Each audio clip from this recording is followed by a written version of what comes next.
بسم اللہ الرحمن الرحیم۔ السلام علیکم ورحمۃ اللہ وبرکاتہ۔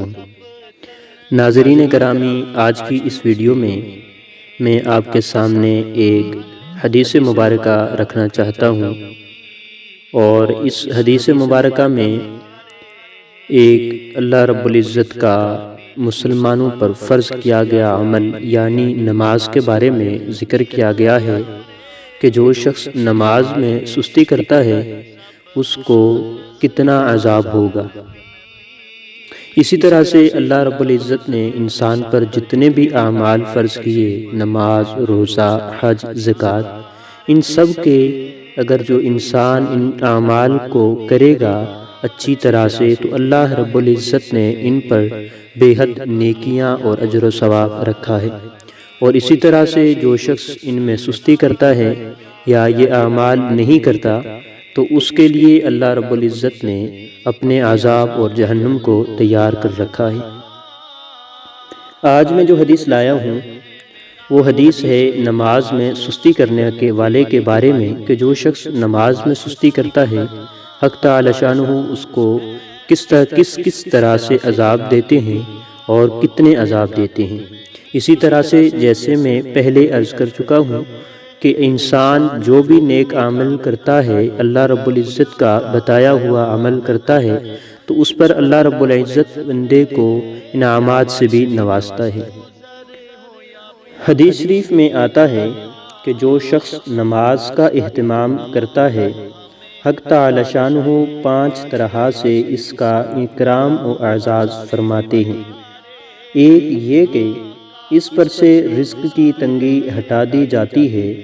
دوسرے یہ کہ اس سے عذاب قبر ہٹا دیا جاتا ہے،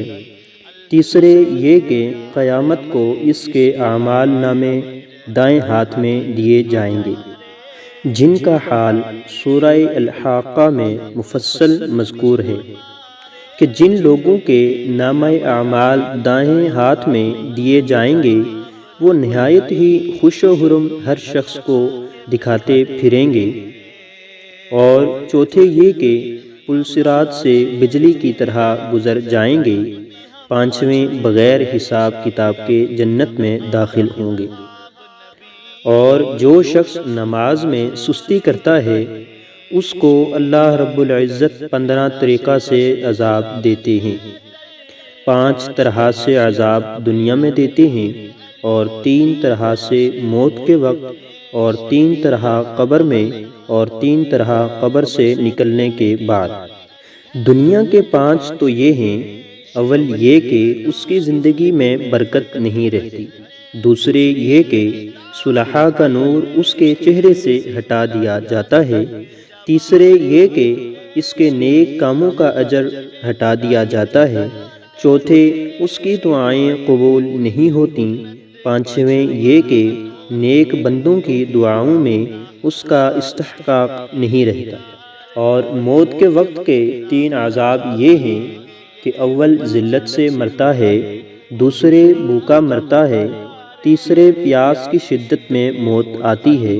اگر سمندر بھی پی لے تو پیاس نہیں بجھتی۔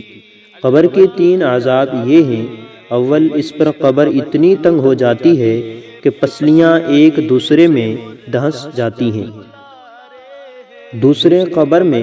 آگ جلا دی جاتی ہے، تیسرے قبر میں ایک سانپ اس پر ایسی شکل میں مسلط ہوتا ہے جس کی آنکھیں آگ کی ہوتی ہیں اور ناخن لوہے کے، اتنے لمبے کہ ایک دن پورا چل کر اس کے ختم تک پہنچا جائے۔ اس کی آواز بجلی کی کڑک کی طرح ہوتی ہے، وہ یہ کہتا ہے کہ مجھے میرے رب نے تجھ پر مسلط کیا ہے کہ تجھے صبح کی نماز ضائع کرنے کی وجہ سے آفتاب کے نکلنے تک مارے جاؤں، اور ظہر کی نماز ضائع کرنے کی وجہ سے عصر تک مارے جاؤں، اور پھر عصر کی نماز ضائع کرنے کی وجہ سے مغرب کی نماز تک مارے جاؤں، اور پھر مغرب کی نماز کی وجہ سے عشاء تک مارے جاؤں، اور عشاء کی نماز ضائع کرنے کی وجہ سے صبح تک مارے جاؤں۔ جب وہ ایک دفعہ اس کو مارتا ہے تو اس کی وجہ سے وہ مردہ 70 ہاتھ زمین میں دھنس جاتا ہے۔ اسی طرح قیامت تک اس کو عذاب ہوتا رہے گا، اور قبر سے نکلنے کے بعد کے 3 عذاب یہ ہیں: ایک، حساب سختی سے کیا جائے گا، دوسرے، حق تعالی شانہ کا اس پر غصہ ہوگا، تیسرے، جہنم میں داخل کر دیا جائے گا۔ ایک اور روایت میں یہ بھی ہے کہ اس کے چہرے پر 3 سطریں لکھی ہوئی ہوں گی۔ پہلی سطر: او اللہ کے حق کو ضائع کرنے والے۔ دوسری سطر: او اللہ کے غصے کے ساتھ مخصوص۔ تیسری سطر: جیسا کہ تو نے دنیا میں اللہ جل شانہ کے حق کو ضائع کیا، آج تو بھی اللہ کی رحمت سے مایوس ہے۔ اللہ رب العزت سے دعا ہے کہ اللہ رب العزت ہمیں 5 وقت کی نماز باجماعت مسجد میں ادا کرنے کی توفیق عطا فرمائے۔